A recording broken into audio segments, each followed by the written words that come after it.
নমস্কাৰ সকলোকে। আজি মই আকৌ দ্বিতীয় ভিডিঅ' লৈ আহিছোঁ আমাৰ শুৱলা পাঠৰ পৰা। কবিতাটোৰ নাম হ'ল ধূলিকণা মই। ইয়াত ধূলিকণা মই কবিতাটোত কবি চন্দ্ৰধৰ বৰুৱাদেৱে নিজকে এটি ক্ষুদ্ৰ ধূলিকণাৰ লগত তুলনা কৰিছে। এই বিশাল পৃথিৱীত কবিৰ উপস্থিতি অথবা অস্তিত্ব তেনেই নগণ্য। মানুহ জীয়াই থকা বা নথকা এই কথাটো জগতৰ ব্যস্ত মানুহৰ হিচাপ ৰখাৰ সময় নাথাকে, মানে কোনেও কাৰো খবৰ নাৰাখে। মানুহৰ মৃত্যু হ'লেও প্ৰকৃতিৰ যি নিয়ম, যি পৰম্পৰা সেই একে চলি থাকে। তেনেকৈ কবিয়ে কৈছে যে কবি এদিন নাইকিয়া হৈ গ'লেও এই পৃথিৱীৰ মানুহে গমেই নাপাব। এইটো হ'ল কবিতাৰ মূল কথা। মই কবিতাটোৰ প্ৰশ্ন উত্তৰসমূহ তোমালোকক বুজাই দিছোঁ, তোমালোকে লিখি যাবা। কবিতাটোৰ প্ৰথমতে আছে প্ৰশ্ন, চমু উত্তৰ লিখা। চমু উত্তৰ লিখা চোৱা। প্ৰথম প্ৰশ্ন, কবি মৰি গ'লেও জগতৰ কি নহয় বুলি কৈছে? উত্তৰ হ'ল কবি মৰি গ'লেও জগতৰ একো ক্ষতি নহয় বুলি কৈছে। খ, কবি মৰিল নে জীয়াই আছে এই কথাটো জগতৰ মানুহে জানিবনে বাৰু? উত্তৰ, কবি মৰিল নে জীয়াই আছে এই কথাটো জগতৰ মানুহে জানিবই নোৱাৰিব বুলি কৈছে।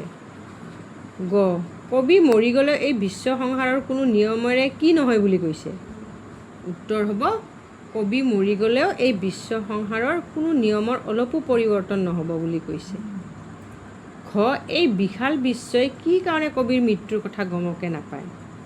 উত্তৰ, এই বিশাল বিশ্বই কবিৰ মৃত্যুক গুৰুত্ব নিদিয়াৰ বাবে কবিৰ মৃত্যুৰ কথা গমকে নাপায়। কবিয়ে নিজকে কিহৰ লগত তুলনা কৰিছে? উত্তৰ, কবিয়ে নিজকে বিশ্বৰ এটা ধূলিকণাৰ লগত তুলনা কৰিছে। উত্তৰ, ২ নম্বৰ প্ৰশ্ন হ'ল উত্তৰ লিখা। ক, কবি চন্দ্ৰধৰ বৰুৱাই ৰচনা কৰা দুখন গ্ৰন্থৰ নাম লিখা। উত্তৰ, কবি চন্দ্ৰধৰ বৰুৱাই ৰচনা কৰা দুখন গ্ৰন্থৰ নাম হ'ল মেঘনাদ বধনাদ আৰু ভাগ্য পৰীক্ষা। আন গ্ৰন্থ যেনে তিলোত্তমা সম্ভৱ, কামৰূপ জীয়ৰী আদি লিখিলেও শুদ্ধ হ'ব। খ, কবি চন্দ্ৰধৰ বৰুৱাই কিমান চনত আৰু ক'ত জন্মগ্ৰহণ কৰিছিল? উত্তৰ, কবি চন্দ্ৰধৰ বৰুৱাই 1874 চনৰ 15 অক্টোবৰত তেজপুৰৰ দেৰগাঁৱত জন্মগ্ৰহণ কৰিছিল। তেজপুৰৰ দেৰগাঁও, ইয়াতে ৰ হ'ব লাগিছিলে, ইয়াতে এইখিনিতে ৰ এটা লিখি ল'বা তোমালোকে, ৰ, দেৰগাঁও।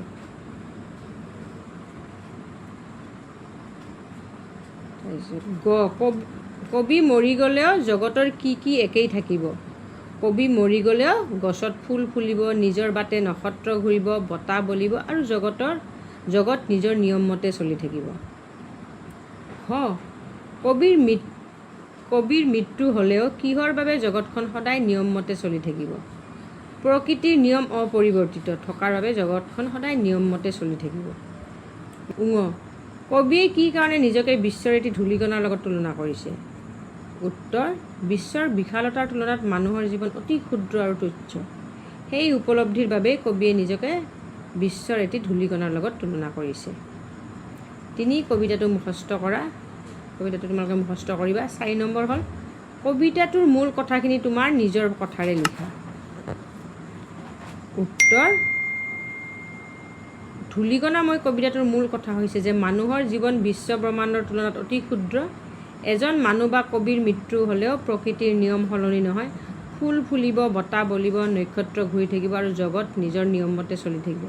সেয়েহে কবিয়ে নিজকে বিশ্বৰ এটি ধূলিকণাৰ লগত তুলনা কৰি মানুহক বিনয়ী আৰু বাস্তৱবাদী হ'বলৈ শিক্ষা দিছে। ৫ নম্বৰ, প্ৰসংগ সংগতি দৰ্শাই ব্যাখ্যা কৰা। মই মৰিলেও দিন গ'লে ৰাতি হ'ব, জোনবেলি ওলায়ে থাকিব, গছত ফুলিব ফুল, বতাহ বলিব, নিজ বাটে নক্ষত্ৰ ঘূৰিব। প্ৰসংগ, উক্ত কবিতাংশ চন্দ্ৰধৰ বৰুৱাৰ ৰচিত ধূলিকণা মই কবিতাৰ পৰা লোৱা হৈছে। সংগতি, কবিয়ে নিজৰ মৃত্যুৰ পিছতো পৃথিৱীৰ স্বাভাৱিক গতিবিধি একেই থাকিব বুলি কৈছে। ব্যাখ্যা, কবিৰ মতে এজন মানুহৰ মৃত্যু হ'লেও প্ৰকৃতিৰ কাম কাজ বন্ধ নহয়।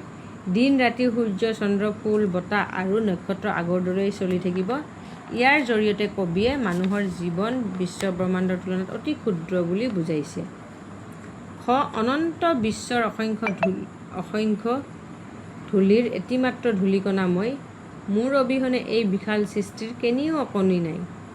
প্ৰসংগ, উক্ত কবিতাংশ চন্দ্ৰধৰ বৰুৱাৰ ধূলিকণা মই কবিতাৰ পৰা লোৱা হৈছে। সংগতি, কবিয়ে নিজকে বিশ্বৰ এটি ধূলিকণাৰ লগত তুলনা কৰিছে। ব্যাখ্যা। কবিৰ মতে অনন্ত বিশ্বব্ৰহ্মাণ্ডৰ তুলনাত মানুহৰ অস্তিত্ব অতি সৰু। এজন মানুহ নাথাকিলেও বিশ্বৰ কোনো ক্ষতি নহয়। এই উপলব্ধিৰে কবিয়ে মানুহক অহংকাৰ ত্যাগ কৰি বিনয়ী হৈ থাকিবলৈ শিক্ষা দিছে। 6 নম্বৰ প্ৰশ্ন চোৱা, সমাৰ্থক শব্দ লিখা। জগত, জগতৰ সমাৰ্থক শব্দ হ'ব পৃথিৱী, বিশ্ব। জোন, জোনৰ সমাৰ্থক শব্দ চন্দ্ৰ। বেলি, সূৰ্য। ফুল, পুষ্প।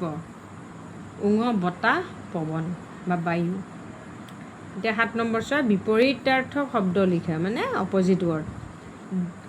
দিন, ৰাতি। মৃত্যু, জন্ম। বিশাল, ক্ষুদ্ৰ। বিশাল, ঠেক, ঠেক হ'ব, ক্ষুদ্ৰ হ'ব পাৰে, ঠেকো হ'ব পাৰে। সৃষ্টি, ধ্বংস।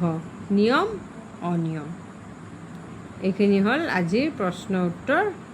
তোমালোকে লিখি ল'বা, কিবা বুজি নাপালে সুধিবা।